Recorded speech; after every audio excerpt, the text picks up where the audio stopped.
ভারত এখন ত্রিমুখী যুদ্ধের সামনে। পশ্চিমে পাকিস্তান, উত্তরে চীন এবং এখন পূর্বে অস্থির ভারত বিরোধী বাংলাদেশ। আপনারা কি জানেন ভারত আবার ৭১-এর আগের সেই ভয়ঙ্কর বিপদের সামনে দাঁড়িয়ে? আজ আমরা এমন একটা বিষয় নিয়ে কথা বলবো যা হয়তো আমার আপনার রাতের ঘুম কেড়ে নেবে। চীন, পাকিস্তান ও বাংলাদেশ রেখেছে কাঁধে কাঁধ। নতুন শক্তির ঢেউয়ে কাঁপছে দিল্লির হাত। দক্ষিণ এশিয়ার শক্তির সমীকরণ বদলে যাচ্ছে। একদিকে বাংলাদেশ, অন্যদিকে চীন ও পাকিস্তান। এই ত্রিমুখী জোটের সামনে চাপে পড়েছে ভারত।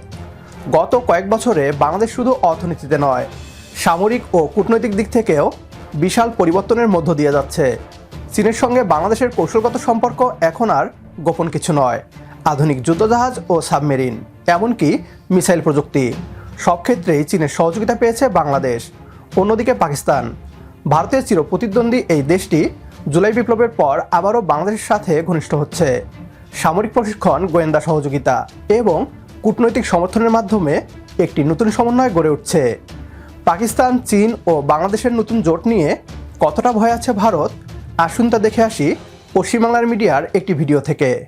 আজ আমরা এমন বিষয় নিয়ে কথা বলতে চলেছি যা আমার, আপনার অর্থাৎ আমাদের প্রত্যেকের জেনে রাখা দরকার। আমাদের প্রতিবেশী দেশ বাংলাদেশ ২০২৪-এর আগস্ট মাসে যে ক্ষমতার রদবদল হয়েছিল তার আঁচ এবার সরাসরি ভারতের বুকে এসে লাগবে। আপনারা কি জানেন ভারত আবার ৭১-এর আগের সেই ভয়ঙ্কর বিপদের সামনে দাঁড়িয়ে? আমাদের গোয়েন্দা তথ্য যা উঠে আসছে তা শুনলে রীতিমতো চোখ কপালে উঠবে। ৭১ থেকে ২০২৪ ইতিহাসের চাকা উল্টো দিকে ঘুরতে শুরু করেছে। শেখ হাসিনা ক্ষমতায় থাকাকালীন ঢাকা এবং দিল্লির মধ্যে যে নিরাপত্তার বন্ধন ছিল তা আজ ছিন্ন ভিন্ন।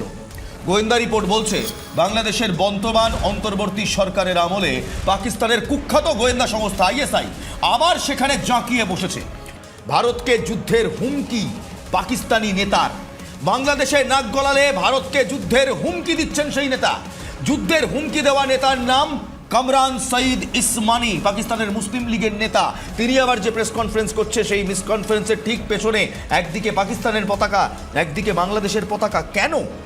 শুধু তাই নয়, বাংলাদেশের গোয়েন্দা সংস্থা ডিজিএফআই এর সঙ্গে হাত মিলিয়ে আইএসআই ভারতের পূর্ব সীমান্তের নতুন করে অশান্তি তৈরির ব্লুপ্রিন্ট তৈরি করছে।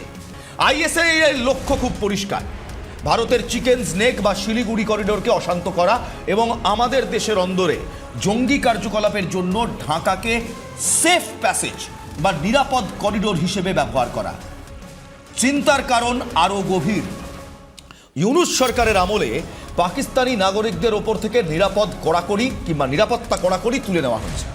এমনকি পাকিস্তান থেকে আসা কার্গো জাহাজ বা পণ্যবাহী বিমানের ওপর কোনো নজরদারি দেওয়া হচ্ছে না, বিশেষ নজরদারিও বন্ধ করে দেওয়া হয়েছে। এর ফলে জাল টাকা, মারণাস্ত্র ভারতের সীমান্তে পৌঁছে দেওয়ার এক কৌশল আইএসআই নিয়েছে।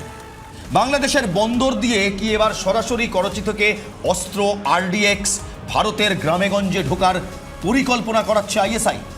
ভারতকে চারদিক থেকে ঘিরে ফেলার এই ব্লুপ্রিন্ট ইসলামাবাদ তৈরি করেছে, নাকি এর পেছনে বেজিংয়ের কোনো প্রচ্ছন্ন হাত আছে? সে নিয়ে নিশ্চয়ই কথা বলবো, কিন্তু এই মুহূর্তে ভারতের নিরাপত্তা বিশেষজ্ঞরা বলছেন ভারত এখন ত্রিমুখী যুদ্ধের সামনে। পশ্চিমে পাকিস্তান, উত্তরে চীন এবং এখন পূর্বে অস্থির ভারত বিরোধী বাংলাদেশ। বঙ্গোপসাগরের ওপর নজরদারি চালানোর জন্য আইএসআই এখন বাংলাদেশের বন্দরগুলোকে ব্যবহার করছে। এত কিছুর পর প্রশ্ন একটাই, দিল্লির সাউথ ব্লকে বসে ভারতের গোয়েন্দারা কি শুধু হাত গুটিয়ে দেখছেন? এতদিন ভারত যে বাংলাদেশকে ছোট দেশ বলে অবজ্ঞা করে দাদাগিরি দেখিয়ে এসেছে, আজ সেই বাংলাদেশকে নিয়েই ভয় থাকে ভারত। চীনের সঙ্গে সীমান্তে উত্তেজনা ভারতের, পাকিস্তানের সঙ্গে চিরাচরিত বিরোধ, আর ভেতরে অভ্যন্তরীণ নিরাপত্তা চ্যালেঞ্জ। এই পরিস্থিতিতে বাংলাদেশ, চীন ও পাকিস্তানের সমন্বিত শক্তি ভারতের জন্য তৈরি করছে নতুন চাপ। আজ বাংলাদেশ আর কেবল দর্শক নয়, বাংলাদেশ এখন কৌশলগত খেলোয়াড়। ভারত যদি বাংলাদেশে আবারও আধিপত্য বিস্তারের চেষ্টা করে তাহলে টুকরো টুকরো হবে ভারত। ভুলে গেলে চলবে না, বাংলাদেশ এখন আর দুর্বল রাষ্ট্র নয়, নিজস্ব স্বার্থ রক্ষায় কঠোর অবস্থান নিতে প্রস্তুত লাল সবুজের এই দেশ। একমত হলে কমেন্ট বক্সে ইয়েস লিখে জানিয়ে দিন আমাদের। সেই সাথে ভিডিও শেয়ার করে দেখার সুযোগ করে দিন আপনার বন্ধুদের। পরবর্তী ভিডিও দেখার আমন্ত্রণ জানিয়ে বিদায় নিচ্ছি আজ। আল্লাহ হাফেজ।